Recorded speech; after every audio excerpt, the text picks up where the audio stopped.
ଅଧିବାଦ କରୁଥିବା ଭଗବାନ ଦାଦାଙ୍କୁ ମୋ ପ୍ରଣାମ। ଉପସ୍ଥିତ ରାମ ଦାଦା, ଦୁର୍ଗଦାଙ୍କୁ ପ୍ରଣାମ ଏବଂ ନୀଳାଞ୍ଚଳ ଦାଦା, ସୁଭଦ୍ରାଙ୍କୁ ପ୍ରଣାମ। ସମସ୍ତଙ୍କୁ ମୋର ଜୟ ଗୁରୁ। ଆଜି ମାନେ ଗୋଟେ ଇଚ୍ଛାର ପରିବେଶ ସୃଷ୍ଟି କରୁଛି।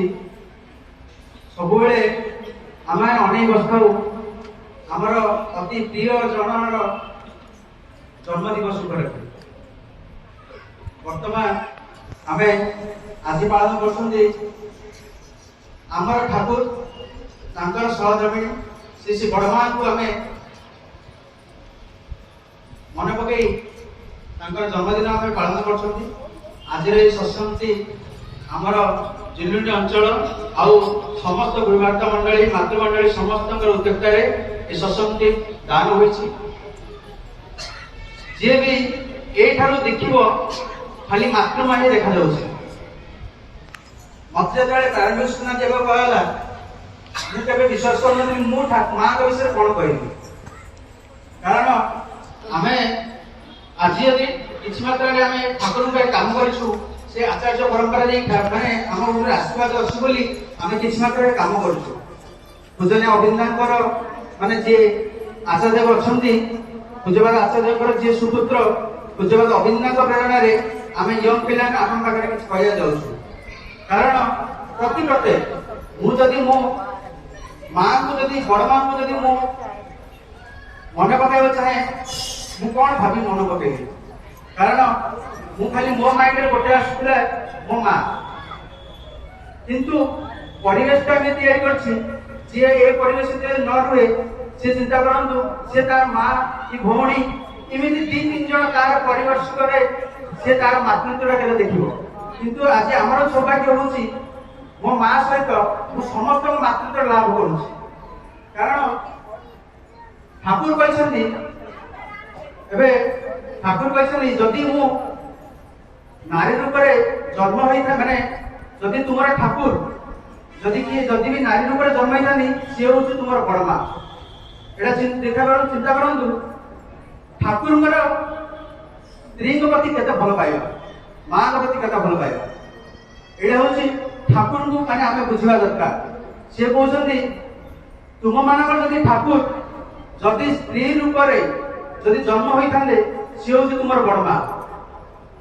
କିନ୍ତୁ ଅପର ପାର୍ଶ୍ୱରେ ଦେଖନ୍ତୁ, ଚିନ୍ତା କରନ୍ତୁ, ଆଜି ବି ଜଣେ ମା ଆଲୋଚନା କରୁଥିଲେ, ମା ମାନେ ଯେତେବେଳେ ଅନ୍ୟ ସମୟରେ ଠାକୁରଙ୍କ ସମୟରେ ଯେତେବେଳେ ତାଙ୍କର ଯେ ମା ଥିଲେ, ସେତେବେଳେ ଜଣେ ଆସିଲେ, ସେ କହିଲେ ଠାକୁର ଭାଇ ସମସ୍ତେ ଠାକୁରଙ୍କ ଭାଇ ଠାକୁର ସମସ୍ତେ ଗୋଟେ। ମା ସେଠି କହୁଛନ୍ତି ନା, ଠାକୁର କହୁଛନ୍ତି ଏକ, ଠାକୁରଙ୍କ ସହିତ କିଏ ତୁଳନା ନାହିଁ। ଚିନ୍ତା କରନ୍ତୁ, ଦି ଜଣ ପ୍ରତି କେତେ ଭଲ ପାଇବା। ଠାକୁର ନିଜେ କହୁଛନ୍ତି ମୁଁ ଯଦି ଜନ୍ମ ହେଇଥାନ୍ତି ସ୍ତ୍ରୀ ରୂପରେ, ସେଇଟା ହଉଛି ତୁମ ମାନଙ୍କର ବଡ ମା। ବଡ ମା କହୁଛନ୍ତି ତୁମର ଠାକୁର ହଉଛି ଏକ, ଠାକୁରଙ୍କ ସହିତ ତୁଳନା ନାହିଁ। ମୁଁ ତୁଳନା ନାହିଁ, ତାଙ୍କ ଭାଇ ତୁଳନା ନାହିଁ, କିଏ ବି ଇଷ୍ଟ ପରିବାର କିଏ ତୁଳନା ନାହିଁ। ଠାକୁର ହଉଛନ୍ତି ସିଏ। ଏଇଟା ସେ ଆମକୁ ଦେଖାଗଲେ ଇଷ୍ଟ କେନ୍ଦ୍ରିକ, ଆଚାର୍ଯ୍ୟ କେନ୍ଦ୍ରିକ ହୋଇ ଚାଲିବା। ମୋର ମନେ ହୁଏ, ମୁଁ ଯେତେବେଳେ ଆଚାର୍ଯ୍ୟଙ୍କ ସହିତ ଆମେ ୟଙ୍ଗ ପିଲାମାନେ ଗଞ୍ଜାମ ଯେତେବେଳେ ବସୁଥିଲୁ, ନାଟମଣ୍ଡ ଆଗରେ ଆଣ୍ଠି ବସିଛୁ, ଆମେ ଗୋଟେ 10 ମିନିଟ୍ ଆମକୁ ଆଚାର୍ଯ୍ୟ ଆଲୋଚନା କରିକି କହୁଥିଲେ ବିଭିନ୍ନ ପ୍ରକାରରେ। ଭାଇମାନେ ବି ଅଛନ୍ତି ବହୁତ, ମୋର ଆମ ସହିତ ସେମାନେ ଯାଇଥିଲେ। ଆମେ ମାନେ ମଜାରେ କହିଲୁ, ଦାଦା ଟିକେ ମାଙ୍କୁ ଟିକେ ଦର୍ଶନ କରିଥାନ୍ତୁ, ମାନେ ଆଚାର୍ଯ୍ୟଙ୍କ ସ୍ତ୍ରୀଙ୍କୁ। ସେ ହସି ହସି କହୁଛନ୍ତି ମତେ ଏବେ ଦେଖିଦେଲ ଅଧା, ସନ୍ଧ୍ୟାରେ ଆସିବା ଉତ୍ତର ଦେଖିଦେବା ଆଉ ଅଧା, ପୂର୍ଣ୍ଣାଙ୍ଗ ହେଇଗଲା।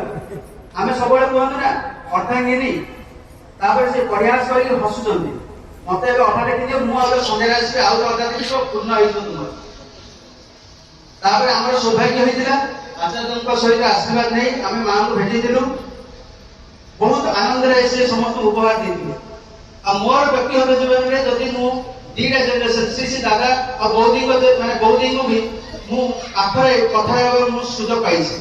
ଯେତେବେଳେ ମନ୍ଦିର ଉଦ୍বোଧନ ହେଉଥିଲା, ଏଇଠି ରାତି 12ଟାରେ ରାତି 2ଟାରେ ମା ଆସିଲେ, କିଏ ନଥିଲେ। ଶୀତ ଦିନରେ ମୁଁ ଥିଲି, ଟୁକୁନା ଭାଇ, ଏମିତି 2-3 ଜଣ ଆମେ ମନୋରଞ୍ଜନ ସୁଦୀପନୀ 3-4 ଜଣ ଆମେ ଥିଲୁ। ମୋର ଛାତି ବହୁତ କଷ୍ଟ ହଉଥିଲା। ମୁଁ ମା କହୁଛି କଣ କହିବି। ମାଆଙ୍କ ପାଖରେ ଯେତେବେଳେ କଥା ହେଲି ସେ କହୁଛନ୍ତି ତୁମେ ଯାଅ ଡକ୍ଟରଙ୍କୁ ଡାକି ଆଣିବ ଶ୍ରୀ ଦାଦାଙ୍କ ଚେକଅପ୍ କିଛି କରିବାର ଅଛି। ଇଷ୍ଟ କାମ କଲେ ମାନେ ଇଷ୍ଟ ହିଁ ସେ ନିଜ ଆଡୁ ଶିଖି ନିଅନ୍ତି। ମୁଁ ଯାହା ଦେଖେ, କାରଣ ମୋ ଭାଇ ଯେତେବେଳେ ତାର ମାନସିକ ସ୍ତରରେ ସେ ପ୍ରିପେୟାର ହେଇଥିଲା ରସଗୋଲା ନେଇକି ଯିବ ବୋଲି, ଆମେ ସମସ୍ତେ ରସଗୋଲା ଧରିକି ଯାଇଥିଲୁ। ସମସ୍ତେ ଯେତେବେଳେ ମାଆଙ୍କୁ ଦର୍ଶନ କରିବାକୁ ଯାଉଛନ୍ତି, ବୋଉଙ୍କୁ ଦର୍ଶନ କରିବାକୁ ଯେତେବେଳେ ଯାଉଛନ୍ତି, ସମସ୍ତେ ଦେଖିବେ ଯେତେବେଳେ ନାଟ ମଣ୍ଡପରେ ଶ୍ରୀ ଦାଦା ଯେତେବେଳେ ଦର୍ଶନ ଦଉଥିଲେ, ଏବେ ବି ହେଲେ ଆଚାର୍ଯ୍ୟ ଦର୍ଶନ ଦଉଥିଲେ, ସେତେବେଳେ ଉପରେ ନାଟ ମଣ୍ଡପ ମାନେ ଉପରେ ରୁମରେ ମା ଦର୍ଶନ ଦଉଛନ୍ତି। ଯେତେବେଳେ ଆମେ ଯାଉଛୁ ସେ ରସଗୋଲାଟା ମାନେ ଅନ୍ୟ ଜିନିଷ ଦ୍ରବ୍ୟ ଭିତରୁ ନିଅନ୍ତିନି। ଆମେ ଯେତେବେଳେ ପହଞ୍ଚୁ ସାଙ୍ଗେ ସାଙ୍ଗେ ସେ ରସଗୋଲାଟା ଦେଇ ଯାଉଛନ୍ତି, କହୁଛନ୍ତି କୋଉଠି ଆସିଛ, ଭଞ୍ଜନଗର ଯେତେବେଳେ ଆସୁଛୁ କଥା ହଉଛନ୍ତି, ମାନେ ଖୁସି ହଉଛନ୍ତି। ଏ ଯୋଉ ଭଞ୍ଜନଗରର ଖୁସି ହଉଛନ୍ତି, ସେ ଚିନ୍ତା କରନ୍ତୁ ଆପଣ ମା ମାନଙ୍କର କେତେ ଭଲ ପାଇବା ଅଛି। କାରଣ ଆଚାର୍ଯ୍ୟ ଗୋଟେ ଜିନିଷ କଥା କହିଛନ୍ତି, ଗୋଟେ କଥା କରିବି କଥାଟି, ଆଚାର୍ଯ୍ୟ କହୁଛନ୍ତି ସମସ୍ତେ ଆମେ ଦୀକ୍ଷାପତ୍ର କାର୍ଯ୍ୟକ୍ରମ କରିଯିବା। ସମସ୍ତେ ଆଜି ଉଣାଧିକେ ସମସ୍ତେ ଜାଣିଛନ୍ତି ନା ଦୀକ୍ଷା କାର୍ଯ୍ୟକ୍ରମ ଚାଲିଛି। ଡିପିଓ ଯୋଉମାନେ ଆମେ ଯୋଉମାନେ ଆପଣଙ୍କ ଘରୁ ମାନେ ଯାଉଛୁ ନା ଗାଁ ଠିକଣା ଠାକୁରଙ୍କୁ କେମିତି ବସେଇବେ, କେମିତି ପୂଜା କରିବେ, ବିଧି ବିଧାନ ବତେଇକି ଆସୁଛୁ, ସେଇଟା ହିଁ ଦୀକ୍ଷାପତ୍ର କାର୍ଯ୍ୟକ୍ରମ। ଆଚାର୍ଯ୍ୟ କହୁଛନ୍ତି ମା ମାନେ ଦୀକ୍ଷାପତ୍ର କାର୍ଯ୍ୟକ୍ରମ କରିଯିବାଟା ହିଁ ଭଲ। କାରଣ କୌତୁହଳ ବିଷୟରେ ସେ କହୁଛନ୍ତି, ଛୋଟା ମଜାରେ ସେ କହୁଛନ୍ତି ମା ମାନେ ସମସ୍ତେ ତାଙ୍କର ଗଡରେଜରେ ସମସ୍ତେ କଣ ସେ ଗହଣା ହଉ ସେ ଶାଢୀ ହଉ ସବୁ ରଖିଥାନ୍ତି। ସମସ୍ତେ ଗୋଟେ ଗୋଟେ ଶାଢୀ ପିନ୍ଧିଯିବେ, କାରଣ ସେ ଶାଢୀ ଆଗ କାମର ଦବ। ରଖି ରଖି ଆପଣ ମାନେ କେତେ ବର୍ଷ ହିଁ ରଖୁଥିବେ, ପ୍ରତିଦିନ ଗୋଟେ ଶାଢୀ ପିନ୍ଧୁଥିବେ, ସଜସାଜ ହଉଥିବେ, ଜଣ ଭରୁଥିବେ, ଚା ପିଇବେ, ତାକୁ ଠାକୁର କଥା କହି ଆସିବେ। ଆଚାର୍ଯ୍ୟ ଚାହିଁଛନ୍ତି, ମୁଁ କହୁନି ଏଇଟା କିଛି, ସେ କୌତୁହଳୀୟ କଥାରେ ମଜା ବିଷୟରେ ମଜା ଭିତରେ ସେ ସବୁ ଆପଣମାନେ କହୁଛନ୍ତି। କାରଣ ସିଏ ବି ନିଜେ କହିଥିଲେ ଆଚାର୍ଯ୍ୟ ନାଟ ମଣ୍ଡପରେ ମଣିଟା ପୂର୍ଣ୍ଣ ହେଲା ଆଜି ଗଞ୍ଜାମରେ। ସମସ୍ତ ମନେ ରଖନ୍ତୁ, ଏଇଟା ଗଞ୍ଜାମକୁ ନୂଆ ନାଁ ଦିଆଯାଇଛି ମଣିପୁର, ଯୋଉଟା କି ଗୋଟେ ଯୋଦ୍ଧା ଚିତ୍ରାଙ୍ଗଦାର ଗୋଟେ ଜଣେ ଯୋଦ୍ଧା ଥିଲା, ସିଏ ମଣିପୁରର ରାଣୀ ଥିଲେ। ଆପଣ ମାନଙ୍କୁ ତା ସହିତ ତୁଳନା କରୁଛନ୍ତି। ଆସନ୍ତୁ ସମସ୍ତେ ମିଳିମିଶି ଦୀକ୍ଷାପତ୍ର କାର୍ଯ୍ୟକ୍ରମ କରିଯିବା, ଠାକୁରଙ୍କୁ ନେଇ ଆଗେଇ ଯିବା। ରହୁଛି ସମସ୍ତଙ୍କ ଶୁଭକାମନା କରୁଛି। ଜୟ ଗୁରୁ।